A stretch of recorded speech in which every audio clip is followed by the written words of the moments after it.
Hello' everyone, আশা কৰোঁ সকলোৱে ভালে আছে। মই আজি বনাবলৈ গৈ আছোঁ পিঠাগুড়িৰ পিঠা। প্ৰথমতে পিঠাগুড়িখিনি ভালদৰে খুন্দি লৈছিলোঁ আৰু এতিয়া মিঠাইখিনি পাকি লৈছোঁ।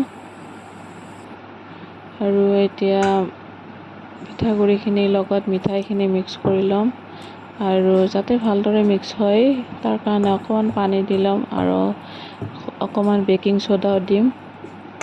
আৰু মোৰ পিঠাগুড়িখিনি ভালদৰে মিক্স কৰা হৈ গ'ল। আৰু এতিয়া তেলখিনি গৰম হোৱাৰ পিছত পিঠাটো বনালোঁ। পিঠাটো ফুলিছে আৰু খুবেই ধুনীয়া হৈছে। যিসকলে মোৰ চেনেলটো চাই আছে তেওঁলোকে প্লিজ লাইক, কমেণ্ট আৰু ছাবস্ক্ৰাইব কৰিব। লাইক কৰিবলৈ নাপাহৰিব আৰু ছাবস্ক্ৰাইব কৰিবলৈ নাপাহৰিব। প্লিজ লাইক কৰিব।